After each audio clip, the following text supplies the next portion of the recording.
No sé por qué has venido aquí. Quizás tú también, no lo sepas. La mayoría de nosotros vivimos de tal manera que no somos conscientes de por qué estamos viviendo, a dónde vamos y por qué. No nos preguntamos a nosotros mismos, ¿por qué? Cuando pasamos toda nuestra vida sin hacer estas preguntas básicas, no es de extrañar que todos hayan venido sin saber el propósito de su venida. Quizás algunos de ustedes lo sepan, pero la posibilidad es muy pequeña. Vivimos y caminamos y vemos y oímos en tal estado de sueño, en tal estado de profunda inconsciencia que no logramos ver lo que es. No escuchamos lo que se dice y no logramos entrar en contacto y experimentar lo que nos rodea por todos lados, por dentro y por fuera. Así que no es de extrañar que hayas venido aquí sin saberlo, sin darte cuenta. No sabemos por qué estamos vivos. Y no somos conscientes de lo que hacemos, tanto que ni siquiera somos conscientes de nuestra respiración. Pero sé muy bien por qué estoy aquí. Y eso es lo que quiero compartir contigo. La búsqueda del hombre continúa a través de vidas, y es después del esfuerzo de incontables vidas que logra vislumbrar lo que llamamos bienaventuranza o paz o verdad o Dios o moksha o nirvana, llámalo como quieras, aunque no hay palabra que pueda decir él. Uno lo alcanza después de muchas vidas. Y todos los que la buscan piensan que van a gozar completamente después de haberla encontrado, pero están muy equivocados. Encuentran después del logro que es solo el comienzo de un nuevo trabajo, una nueva empresa, que no hay descanso. Hasta ayer se esforzaron por encontrarlo, ahora se apresuran a compartirlo con otros. Si no fuera así, Buda no habría visitado nuestros pueblos, Mahavira no habría tocado a nuestras puertas y Cristo no nos habría llamado. Después de entrar en contacto con lo supremo, comienza un nuevo tipo de trabajo. De hecho, todo lo que es importante en la vida trae gran alegría y dicha cuando lo encuentras, pero es mucho más alegre y dichoso cuando lo compartes con los demás. Aquel que es bendecido con la dicha de Dios, se vuelve inquieto por compartirla con los demás. Así como una flor al abrirse lanza su fragancia, o como una nube llueve o una ola se precipita a abrazar la orilla del mar, así, cuando alguien encuentra algo del más allá, su alma tiene sed de llegar a todas partes con su fragancia y esparcirla. Soy consciente de mí, de por qué estoy aquí. Y este encuentro nuestro puede ser significativo si tú también estás aquí por las mismas razones, y si tú y yo nos encontramos en el mismo plano. De lo contrario, como suele ocurrir, no puede haber encuentro alguno aunque nos crucemos en el camino. Si no estás aquí por las mismas razones que yo, no habrá punto de encuentro entre nosotros a pesar de que vivamos en una proximidad física tan cercana. Me gustaría que vieras lo que ahora veo. Está tan cerca que es increíble cómo no lo ves. Y muchas veces sospecho que has cerrado deliberadamente los ojos y los oídos. De lo contrario, ¿cómo podría perderlo? Jesús ha dicho una y otra vez que las personas tienen ojos pero no ven y tienen oídos pero no oyen. No solo los ciegos son ciegos y los sordos son sordos, también son ciegos y sordos que tienen ojos y oídos. Por eso no ven ni oyen ni sienten lo que está tan cerca y les rodea por todas partes. ¿Cuál es el problema? Sin duda, hay alguna pequeña obstrucción en el camino de su visión. Sin embargo, no es una gran obstrucción. Es como una mota de polvo que entra en el ojo y obstruye la vista de toda una montaña. Solo una pequeña mota de polvo puede cegar tus ojos. La lógica dirá que debería ser una cosa enorme que obstruya la vista de una montaña. La aritmética dirá que lo que te impide ver una montaña debe ser algo más grande que la montaña misma. Pero en realidad la mota de polvo es una cosa muy pequeña y también lo son nuestros ojos. Pero debido a que el polvo cubre los ojos, la montaña está cubierta y, por lo tanto, se vuelve invisible a los ojos. Del mismo modo, lo que obstruye nuestra visión interior no es algo tan grande como una montaña, es solo un poco de polvo. Y es lo que nos ha hecho ciegos a la realidad. Por una pequeña obstrucción todas las verdades de la vida permanecen ocultas para nosotros. Ciertamente, no estoy hablando de los ojos físicos con los que vemos las cosas. Esto crea una gran confusión. Recordad bien que en la existencia solo tiene sentido para nosotros esa verdad, por lo que se crea en nosotros una sensibilidad para recibirla, captarla, aceptarla y vivirla. Si no tengo oídos, no puedo escuchar ni siquiera el rugido del mar que es tan fuerte y poderoso. Incluso si el océano continúa rugiendo por la eternidad, nunca podré escucharlo. Solo por falta de oídos el rugido del océano se desperdiciará en mí. Y aunque el sol aparezca en mi puerta, no puedo verlo si no tengo ojos. Y del mismo modo, si no tengo manos, no puedo tocar a nadie, por mucho que quiera tocarlo. Se habla tanto de Dios y de la bienaventuranza. Hay innumerables escrituras en el mundo, millones de personas rezan y cantan himnos en templos, iglesias y mezquitas, pero a pesar de todo parece que no tenemos ningún contacto con Dios, o que lo veamos, lo escuchemos, sintamos los latidos de su corazón en nuestro ser. Parece que no es más que una charla vacía. Tal vez continuamos hablando de Dios en la creencia de que al hablar podemos encontrarlo o desmentir la experiencia de Él. Pero nada sucederá si los sordos hablan por vidas de notas musicales y los ciegos hablan por toda la eternidad de luz. Sin embargo, es posible que sean víctimas de la ilusión de que no son sordos ni ciegos. Hablando de ellos, pueden llegar a creer que saben qué es el sonido y qué es la luz. Los templos, las iglesias y las mezquitas que hemos construido por toda la tierra han logrado crear esta ilusión, este engaño. Las personas sentadas dentro y alrededor de ellos no poseen más que ilusiones. A lo sumo pueden creer en Dios, pero no pueden conocerlo. Y creer no vale más que hablar. Podemos creer si la charla es lo suficientemente convincente. Si alguien argumenta con fuerza y prueba la existencia de Dios y no logramos probar que no lo es, entonces nos sentimos derrotados y comenzamos a aceptar a Dios. Pero creer es no saber. Por mucho que convenzamos al ciego de la existencia de la luz, no puede conocer la luz y no puede ver. Estoy aquí con el entendimiento de que saber es posible. Indudablemente, hay un centro dentro de nosotros que está dormido, un centro que de vez en cuando un Krishna llega a conocer y comienza a danzar en éxtasis, que un Jesús llega a conocer y clama desde la cruz: Padre, perdónalos por no saben lo que hacen. Ciertamente, un Mahavira llega a conocer este centro, y debido a este centro, un Gautama Siddhartha se convierte en Buda, el despierto. Definitivamente hay un centro, un ojo, un oído, que yace dormido. Y estoy aquí especialmente para ayudarte a despertar este centro. Aquí hay una bombilla eléctrica que nos ilumina a todos. Si cortas el cable que lo conecta con la casa de fuerza dejará de dar luz, aunque la bombilla seguirá siendo la misma. Si la corriente eléctrica no llega a la bombilla, aquí habrá oscuridad en el lugar de la luz.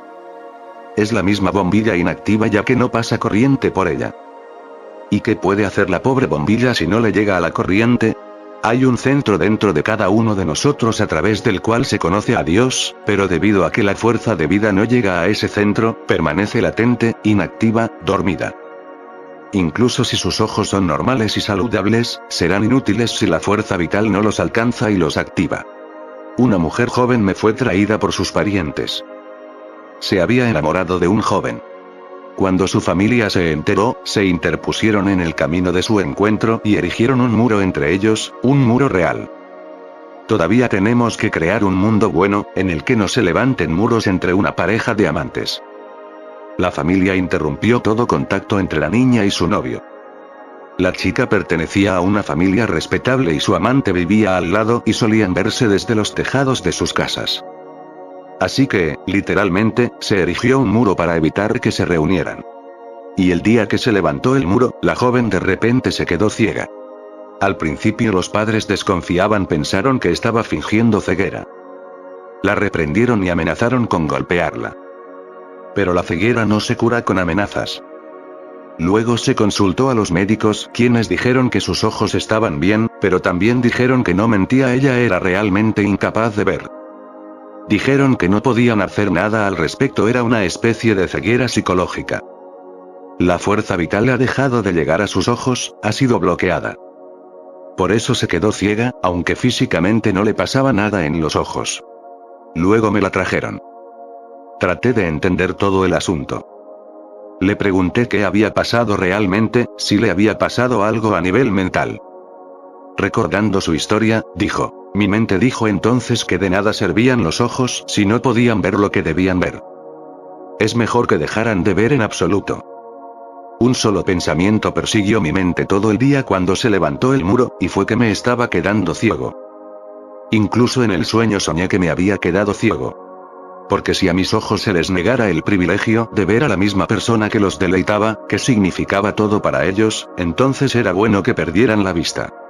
La mente de la joven había consentido en su ceguera, por lo que la fuerza vital dejó de ir a sus ojos. Los ojos están en buena forma, pueden ver, pero la energía con la que ven ha dejado de alcanzarlos. Hay un centro de nuestro ser, escondido dentro de nosotros, donde se conoce a Dios, donde se vislumbra la verdad y donde nos relacionamos con la energía primordial de la vida. Es este centro desde donde se escucha la música celestial, música que se crea sin la ayuda de ningún instrumento, y desde donde se hace disponible esa fragancia que no es de esta tierra, que es inefable. Es de nuevo este mismo centro que no conoce ataduras de ningún tipo y que es la puerta a la libertad absoluta.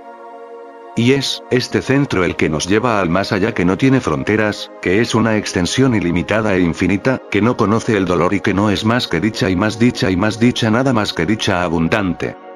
Pero nuestra fuerza vital no llega a ese centro, está impedida en algún lugar de su camino, en algún lugar bastante cercano a él. Es necesario entender esto muy claramente, porque lo que llamo meditación va a ser nuestro mayor esfuerzo durante estos 3 días. Llevar la fuerza vital a ese centro donde la flor puede florecer, la lámpara puede encenderse, el ojo, el tercer ojo puede abrirse y el supersentido puede ser aprovechado. Es este centro desde donde unos pocos han visto la verdad o a Dios o como se le llame, y desde donde todos tienen derecho a verla. Pero no es necesario que una semilla, simplemente porque es una semilla, se convierta en un árbol. Toda semilla tiene derecho a ser árbol, pero no llega a ser. Aunque la semilla tiene el potencial de ser un árbol, también es necesario sembrarla y fertilizarla. Es necesario que la semilla se rompa, se desintegre y muera como semilla para que pueda convertirse en árbol. Solo esa semilla se transforma en un árbol que está listo para desintegrarse y desaparecer en el suelo. Y si miramos el árbol y la semilla juntos, colocados uno al lado del otro, es difícil de creer cómo una pequeña semilla podría convertirse en un gran árbol. Parece imposible. Parece imposible cómo una pequeña semilla se transforma en un gran árbol. Siempre hemos tenido este sentimiento cada vez que miramos a hombres como Krishna o Buda. De pie cerca de Krishna, sentimos que era imposible ser como él. Así que dijimos: tú eres Dios y nosotros somos personas ordinarias, no podemos ser como tú. Eres un avatar, una encarnación, y nosotros solo somos personas insignificantes, que de todos modos solo pueden gatear. No está en nuestro poder ser como tú. Cada vez que un Buda o un Mahavira se cruzaba en nuestro camino, tocábamos sus pies y decíamos: tú eres un Tirthankara, una encarnación, un hijo de Dios, y nosotros somos personas muy ordinarias. Si una semilla pudiera hablar, le diría lo mismo al árbol: tú eres Dios y yo soy una semilla ordinaria, ¿cómo puedo ser como tú? ¿Cómo puede una semilla creer que un gran árbol está escondido en ella? Pero es un hecho que lo que hoy es un gran árbol, una vez fue una pequeña semilla, y la pequeña semilla de hoy se convertirá en un gran árbol mañana. Infinitas posibilidades yacen escondidas dentro de cada uno de nosotros. Pero mientras no seamos conscientes de ellos, ninguna escritura ni ningún Dios, por muy fuerte que lo digan, puede probar su existencia. Y es como debe ser, porque es puro engaño creer lo que no sabemos. Es mejor para nosotros decir que no sabemos que Dios existe. Pero es igualmente cierto que unas pocas personas han conocido a Dios. Y algunos otros los han conocido, y toda su vida ha sido transformada a través de ello, han visto florecer flores celestiales a su alrededor. Pero no podemos tenerlos simplemente adorándolos. Desafortunadamente, las religiones han dejado de adorar.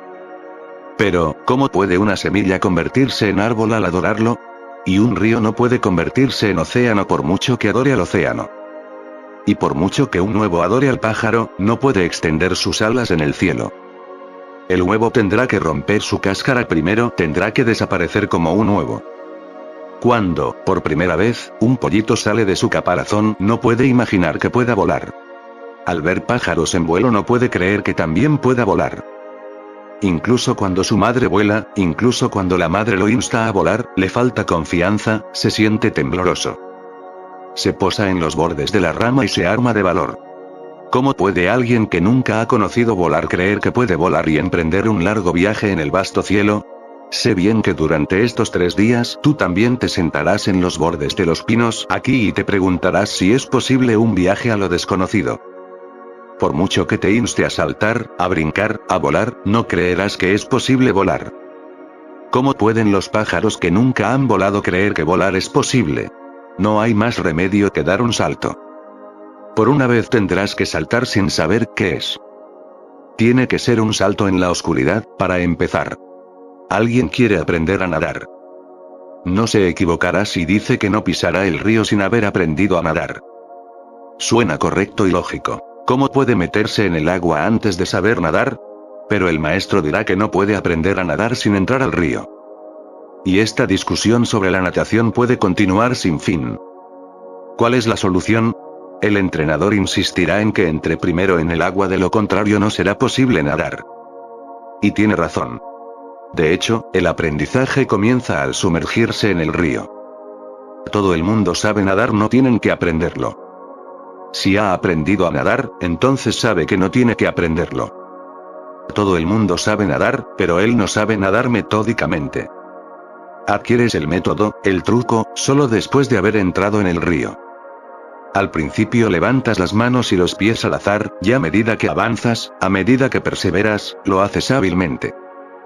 Todo el mundo sabe cómo levantar las manos y los pies, pero cuando practicas un rato se vuelve metódico.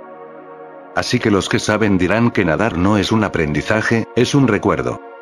Por eso los que saben dicen que la experiencia de Dios es un recuerdo. No es algo que vamos a aprender hoy.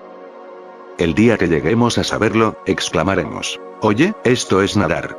Podríamos haberlo hecho en cualquier momento, lo sabíamos. Pero nunca reunimos el coraje para dar el salto, simplemente nos quedamos colgados en la orilla del río. Meterse en el agua es muy necesario, y en cuanto uno está dentro empieza el trabajo. El centro del que hablo está escondido en nuestro cerebro. Si le preguntas a los especialistas del cerebro, te dirán que solo una porción muy pequeña del cerebro está activa, una gran parte permanece inactiva, y es difícil decir lo que está oculto en esa parte principal. Incluso un genio usa una parte muy pequeña de su cerebro, el resto permanece inactivo y sin usar. El cerebro es la morada de lo que llamamos el supersentido, o el sexto sentido, o el tercer ojo. Este centro está cerrado e inactivo, y una vez que se abra veremos la vida en muchas dimensiones nuevas. Desaparecerá la materia y aparecerá Dios, la forma se perderá y lo informe se revelará, la figura se desvanecerá y lo sin figura será conocido, la muerte dejará de existir y se abrirá la puerta a lo inmortal. Pero el centro desde donde se ve está cerrado por el momento. ¿Cómo activar ese centro? Como decía, la bombilla permanece inactiva mientras no le llegue corriente eléctrica. Alcanzas la corriente y la bombilla estará viva. La bombilla siempre está esperando que la corriente la alcance.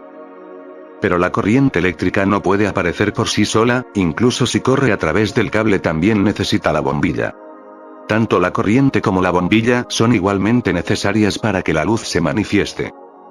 La fuerza vital está dentro de nosotros, pero no puede manifestarse a menos que llegue a ese centro que puede hacer posible la manifestación.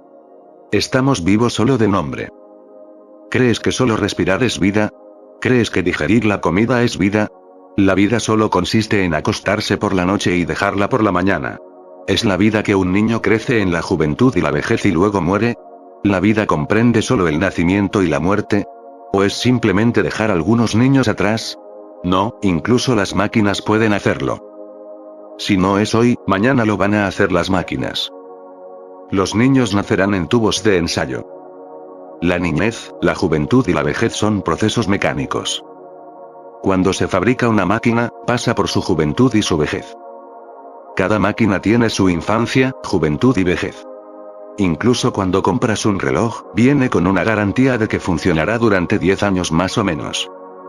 El reloj será joven y viejo y luego morirá. Toda máquina nace, vive y muere. Entonces, lo que ordinariamente llamamos vida no es más que una máquina. La vida es una cosa muy diferente. Si esta bombilla muerta no supiera de la corriente eléctrica, pensaría que, tal como es la vida. Cuando una ráfaga de viento lo empuja, dirá: estoy vivo porque me empujan. La bombilla se lo llevará para ser su vida. Pero, ¿qué dirá la bombilla, si puede hablar, cuando la corriente eléctrica le alcance por primera vez? Dirá, es simplemente indescriptible.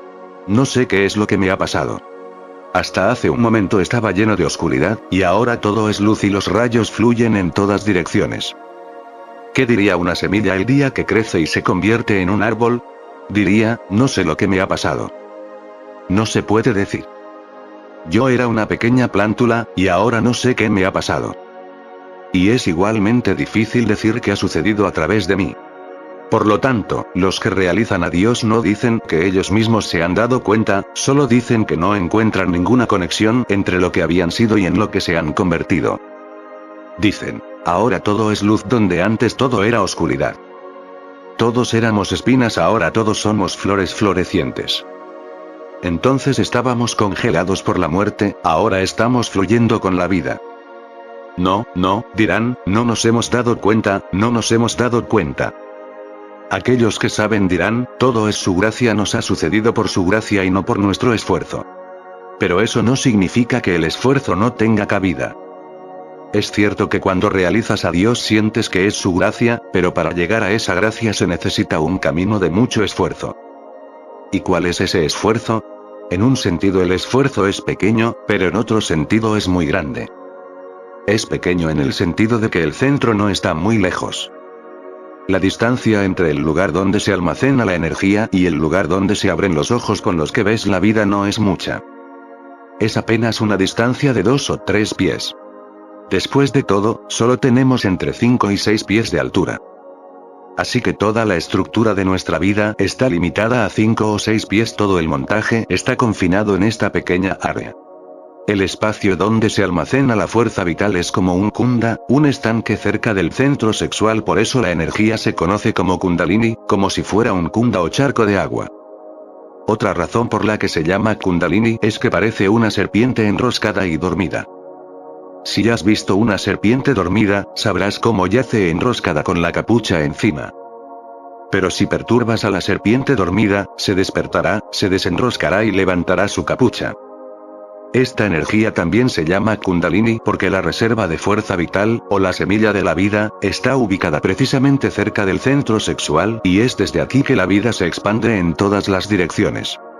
Será bueno recordar que el pequeño placer que derivamos del sexo no es el placer del sexo, realmente proviene de las vibraciones que surgen en la piscina de energía vital junto con el sexo. La serpiente dormida se conmueve levemente por el acto sexual y lo consideramos todo el placer de la vida. No somos en absoluto conscientes de lo que sucede cuando se despierta toda la serpiente y viaja a través de todo nuestro ser y llega al centro último en el cerebro. Lo desconocemos por completo. Vivimos en el primer peldaño de la escalera de la vida. Hay otros pasos mayores, que llevan a Dios. La pequeña distancia de 2 a 3 pies que hay en nuestro cuerpo es, en otro sentido, una distancia muy grande, es la distancia entre la naturaleza y Dios, entre la materia y el alma, entre el sueño y la vigilia, entre la muerte y la inmortalidad. Esa distancia es muy larga.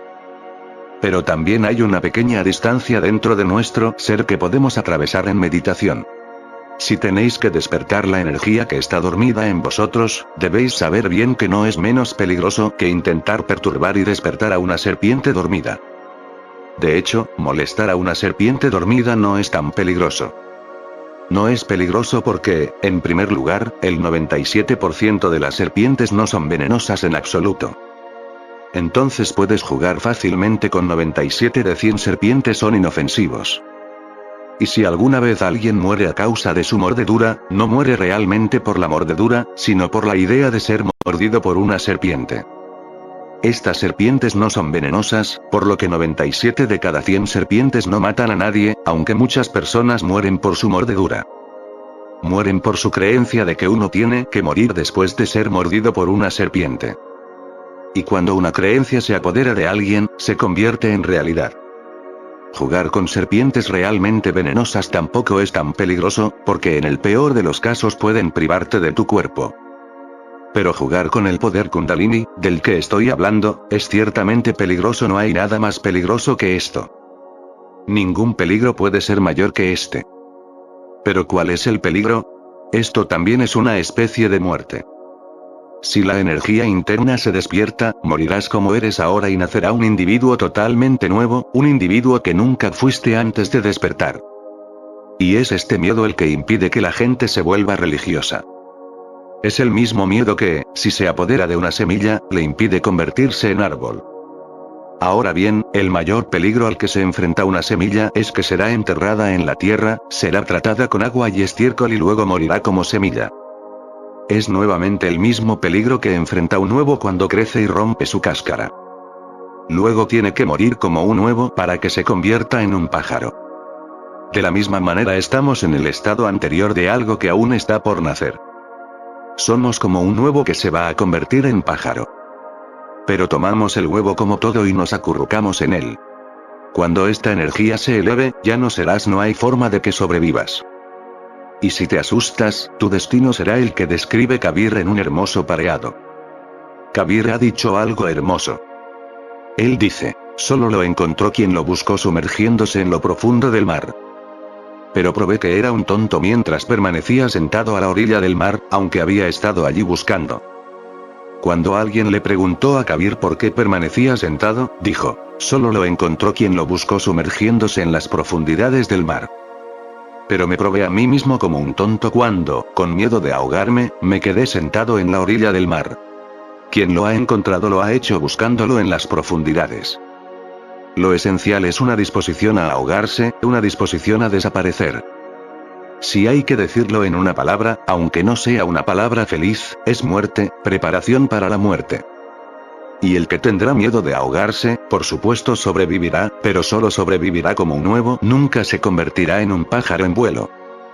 Aquel que tema ser ahogado, por supuesto sobrevivirá, pero solo sobrevivirá como una semilla, nunca se convertirá en un árbol bajo cuya sombra puedan descansar miles de viajeros. ¿Pero vale la pena sobrevivir como semilla? Sería peor que la muerte realmente. Entonces hay un gran peligro. El peligro es que la persona que fui hasta ayer no sobreviva, cuando la energía se despierte me transformará totalmente. Se despertarán nuevos centros, surgirá una nueva individualidad, sucederán nuevas experiencias, todo será nuevo. Si estás preparado para lo nuevo, entonces debes armarte de valor para deshacerte de lo viejo. Pero lo viejo nos ha agarrado tan firmemente en todos los sentidos, nos ha encadenado con tanta fuerza, que la energía vital no puede levantar la cabeza, no puede elevarse hacia arriba. El viaje hacia Dios es realmente un viaje hacia la seguridad. Pero las flores de la vida y la belleza solo florecen en la inseguridad. Así que debo contarles algunas cosas importantes sobre este viaje, y algunas no tan importantes. En primer lugar, espero que cuando nos reunamos aquí mañana por la mañana y emprendamos un viaje para despertar la fuerza de la vida, apuestes todo y no retengas nada. Esto no va a ser una apuesta pequeña. Solo ganará quien lo apueste todo. Si retienes aunque sea un poco, lo perderás. No es posible que una semilla guarde una parte de sí misma como semilla y permita que el resto se convierta en un árbol. Si la semilla muere, muere totalmente, y si se salva, lo hace totalmente. No hay nada como una muerte parcial. Entonces, si retienes incluso un poco de ti mismo, todo el trabajo será en vano. Por favor, déjate ir por completo, totalmente. Muchas veces, como uno se detiene en lo más mínimo, todo se pierde. Escuché que cuando se descubrieron minas de oro en Colorado por primera vez, todo Estados Unidos se precipitó allí. Se ha difundido la noticia de que si compras un terreno encontrarás oro allí. La gente empezó a comprar tierras en Colorado. Un multimillonario vendió toda su propiedad y compró una colina entera en Colorado con el dinero. E instaló enormes máquinas para extraer oro. Mientras que la gente pequeña estaba ocupada extrayendo oro en sus pequeños pedazos de tierra, este hombre apostó por la minería a gran escala en toda una montaña con la ayuda de alta tecnología. Él y sus hombres trabajaron duro, pero no había ni rastro de oro. Y luego entró en pánico, porque había apostado toda su fortuna en esta aventura. Estaba tan asustado que le dijo a su familia que estaban arruinados. Había derrochado toda su fortuna y no se veía oro por ninguna parte. Luego anunció en los periódicos que quería vender su cerro, junto con todas las máquinas e instrumentos de minería. Los miembros de su familia dijeron, ¿pero quién los va a comprar? Todos tienen. Ven a saber que la montaña no tiene oro y que has desperdiciado millones por nada. Será un loco el que acceda a comprarlo. Pero el hombre dijo, ¿quién sabe? Puede haber otro como yo. Y un comprador realmente se presentó. El multimillonario sintió ganas de advertir a la persona que le había ofrecido comprar su colina que estaba en una loca aventura. Pero no pudo reunir valor, debido al pensamiento de las consecuencias si la colina no se vendía. Así que la colina fue finalmente vendida. Pero después de que se completó el trato, le dijo al comprador, pareces estar realmente loco. ¿No ves que vendo la colina después de que me ha arruinado? El otro hombre dijo, no puedes decir cómo va a ser la vida. Tal vez no había oro hasta donde cavaste la colina, pero ¿cómo puedes decir que no hay oro incluso donde no cavaste? Y el multimillonario asintió con la cabeza diciendo, eso no lo puedo decir. Y sucedió el prodigio, como sucede algunas veces. La mina de oro se encontró a solo un pie debajo de la superficie donde el propietario anterior había dejado de excavar. El propietario anterior se sintió el doble de miserable cuando supo que toda la colina estaba llena de oro. Visitó al nuevo dueño y lo felicitó por su buena suerte. Pero el hombre dijo, no es una cuestión de buena suerte. No te entregaste totalmente a ello. Te volviste antes de haber excavado lo suficiente. Deberías haber ido más profundo. Cosas así suceden todos los días en la vida. Conozco a un gran número de personas que van en busca de Dios, pero no llegan hasta el final o no se entregan por completo a Él y se enfrentan a la desilusión. Muchas veces pierden lo divino por solo una pulgada, cuando Dios estaba a solo una pulgada de distancia, se dieron la vuelta. Y a veces veo claramente cómo un buscador se vuelve atrás cuando casi lo había logrado. Así que recuerda que no te ahorrarás ni un poco y que lo jugarás todo. Y tenemos realmente mucho que podamos pagar por Dios, pero somos avaros incluso en esto. No, la avaricia no servirá. No hay lugar para el avaro en la puerta de lo divino. Allí tendremos que jugárnoslo todo. No es que tengamos mucho que podamos dar. Lo que tenemos no es la pregunta. La cuestión es si lo hemos apostado todo o no.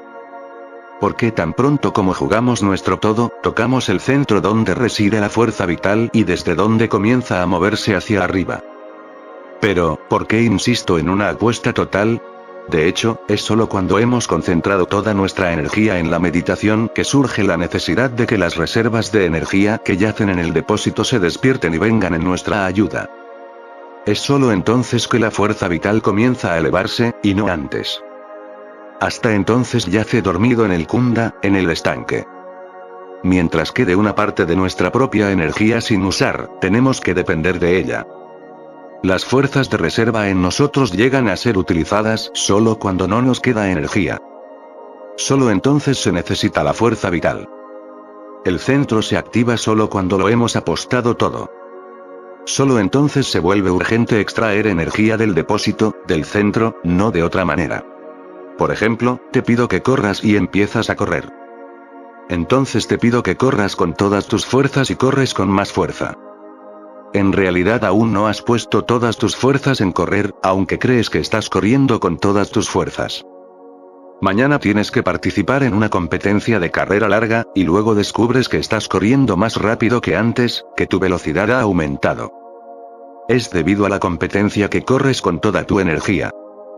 Pero incluso esto no es total. Mañana alguien te persigue con un arma en la mano, y tú corres a la mayor velocidad que jamás haya existido. Incluso te sorprendes, no sabías que podías correr tan rápido. Ahora estás corriendo por tu vida. ¿De dónde viene esta energía? Esta energía también es tu propia energía que yacía dormida en ti. Pero incluso esta energía no es suficiente para la meditación. Incluso cuando corres por tu vida, siendo perseguido por un pistolero, no estás corriendo con todas tus fuerzas. En la meditación necesitarás apostar mucho más que esto. Tendrás que apostar lo máximo posible. Y en el momento en que toques el punto donde toda tu energía entra en acción, descubrirás que estás conectado con alguna otra energía, que alguna energía oculta dentro de ti ha comenzado a despertar. Seguro que experimentarás el despertar de esta extraordinaria energía. Es como si de repente te hubieras puesto en contacto con una corriente eléctrica. sentirás que alguna energía dentro de ti, que se encuentra en el centro del sexo, ha comenzado a ascender. Esta energía es caliente como un fuego lamiendo, y al mismo tiempo es fresca como la brisa de la mañana. Es como un duro pinchazo de espinas, y al mismo tiempo es tan suave como una flor. Y sucederán muchas cosas cuando esa energía se eleve hacia arriba. Por favor, no te contengas en ningún momento cuando la energía se está moviendo hacia arriba. Déjate llevar por completo, como un hombre que se deja en manos del río y simplemente flota con su corriente. En resumen, dejar ir es la clave. Ahora la segunda cosa. Primero tienes que apostar todo y cuando como resultado de esta apuesta total algo te sucede, entonces tienes que dejarte totalmente en manos de ese algo. Esta es la segunda cosa. Déjate llevar, simplemente flota como uno flota en la superficie del agua. Solo flotando. Debes estar listo para ir a donde te lleve la corriente del río. Es cierto que en cierta medida tenemos que provocarlo, pero cuando la energía se despierta, solo tenemos que dejarnos en sus manos, tenemos que soltarnos. Las fuerzas superiores se han hecho cargo, no tenemos que preocuparnos más. Tenemos que flotar. Y tercero, con el ascenso ascendente de esta energía sucederán muchas cosas. Por favor, procure no asustarse cuando sucedan, porque las nuevas experiencias asustan. Cuando un niño nace, cuando sale del acogedor vientre de su madre, se asusta. Los psicólogos lo llaman un trauma, una experiencia traumática, una experiencia que un niño nunca olvidará, que lo perseguirá durante toda su vida. El miedo del niño a lo nuevo comienza con su nacimiento porque había vivido en completa seguridad en el vientre de la madre durante 9 meses. No tenía preocupaciones en absoluto, no tenía que respirar, ni comer, ni llorar, ni hacer nada por sí mismo, la madre hizo todo. El niño se encontraba en un estado de absoluto descanso y comodidad. Al salir del vientre de la madre, se encuentra con un mundo completamente nuevo y extraño. Este es el primer choque de la vida, y es aquí, en el mismo umbral de la vida, que el miedo se apodera de él. Por eso todo el mundo teme lo nuevo, se aferran a lo viejo y temen lo nuevo. Es la primera experiencia de nuestra vida, que lo nuevo nos pone en un gran apuro. El vientre de la madre era un lugar mucho mejor que este mundo. Es por eso que la mayoría de nuestros artilugios que usamos en la vida diaria están hechos según el vientre de la madre. Nuestros cojines, sofás, automóviles, salas de estar, todos están modelados según el útero de la madre. Intentamos que sean tan acogedores y cómodos como el útero, pero realmente no lo conseguimos. Así que la primera experiencia después de salir del vientre materno es de miedo a lo nuevo. La experiencia del despertar de la Kundalini, la energía primordial, es una nueva experiencia mayor que la del niño, porque mientras el parto ocurre solo a nivel del cuerpo, el despertar de la Kundalini ocurre a nivel del alma. Es por lo tanto, un nacimiento totalmente nuevo.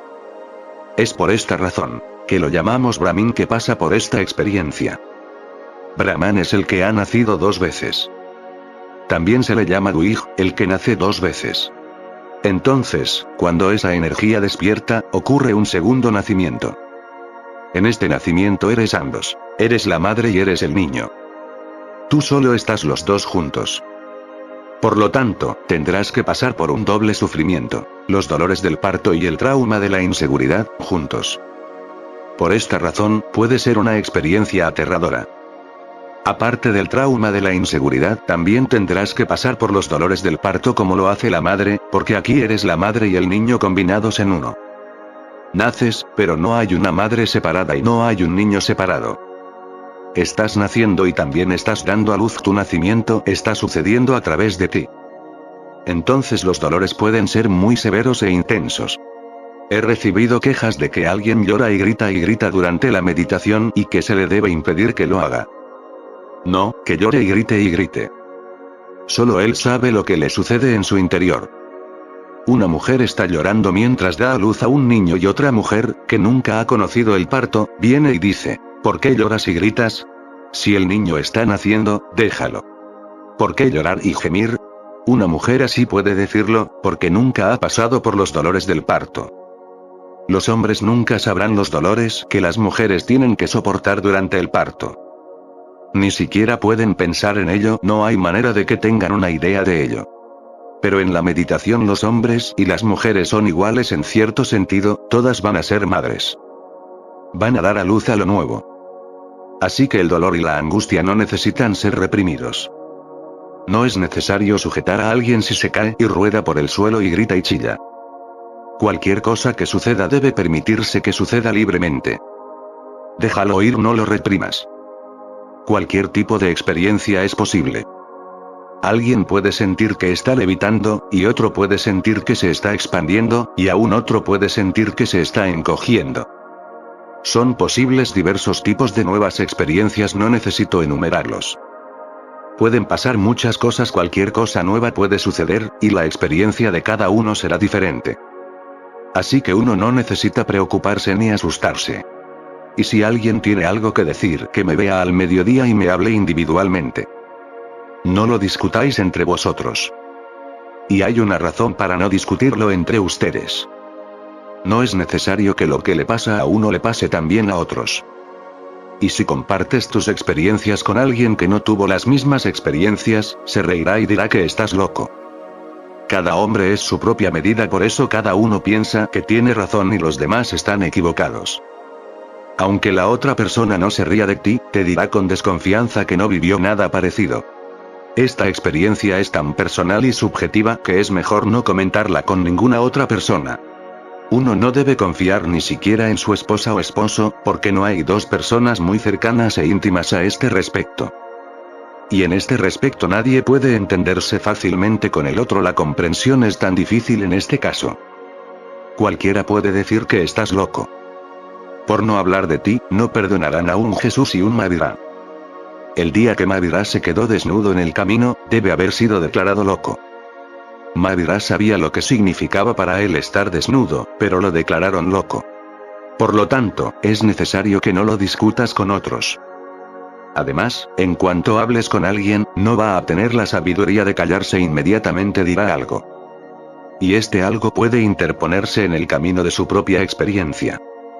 Sus comentarios pueden funcionar como sugerencias. Y puede ser un obstáculo en el camino de su nueva experiencia.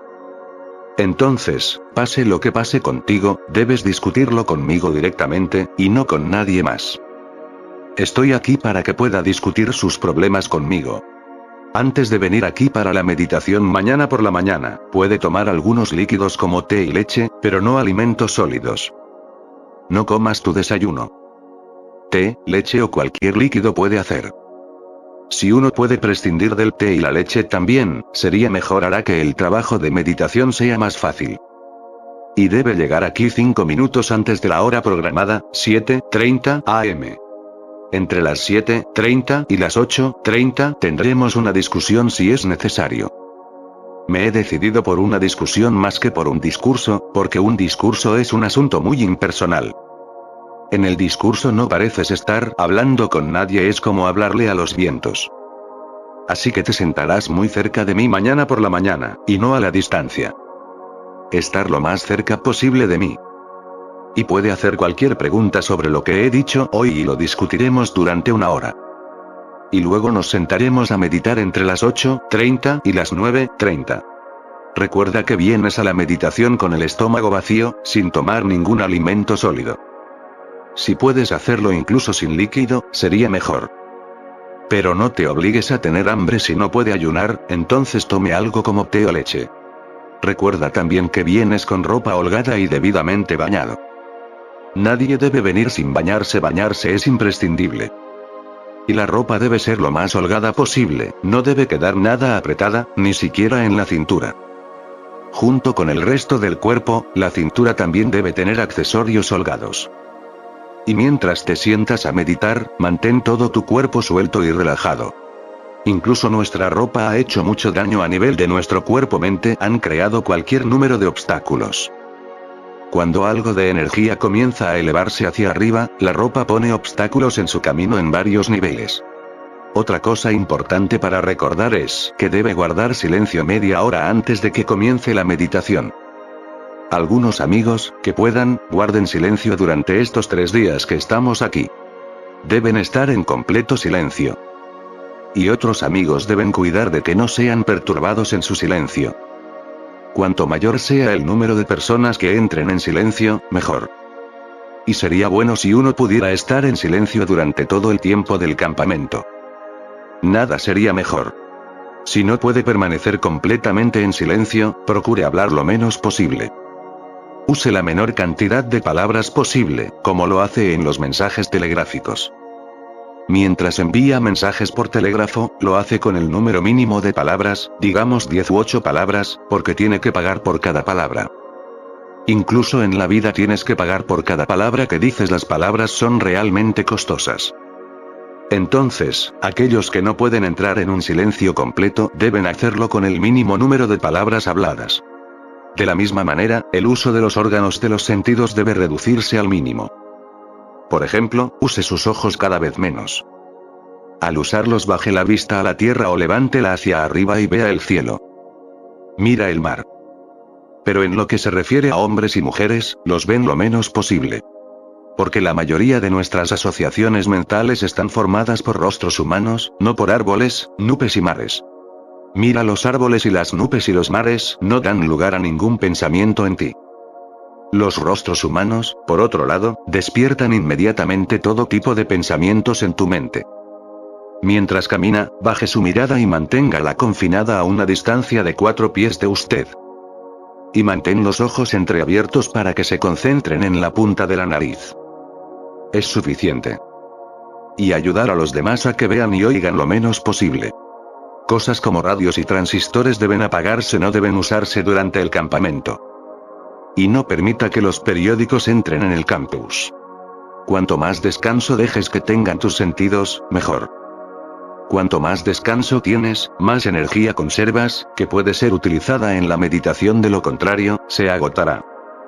La mayoría de nosotros estamos exhaustos y gastados, como cartuchos gastados. Nos gastamos por completo en 24 horas, no ahorramos nada. Lo poco que ahorramos durante la noche de sueño, lo desperdiciamos justo después de levantarnos de la cama por la mañana. Hojeando los periódicos y escuchando la radio, comienza el despilfarro. No tenemos idea de lo que significa la conservación de la energía, de cuánta energía se puede conservar. La meditación necesitará mucha energía. Entonces, si no lo conserva, pronto se cansará y se agotará. Algunas personas me dicen que se cansan después de 1 hora de meditación. Pero no es la meditación la responsable de ello. La verdadera razón es que has derrochado toda tu energía y que vives al borde del agotamiento. No tienes idea de que gastas energía cuando solo enfocas tus ojos y ves una cosa. Cuando afinas tus oídos para escuchar algo, nuevamente gastas energía. Incluso cuando piensas, se está gastando energía. Y la energía también se gasta cuando hablas. Hagamos lo que hagamos, cuesta energía. Por la noche, sin embargo, ahorramos algo de energía, porque se suspenden otras actividades, aunque se gasta un poco de energía incluso en soñar. Pero esto es una cosa diferente. Sin embargo, se ahorra un poco de energía por la noche, y así es como nos sentimos frescos por la mañana.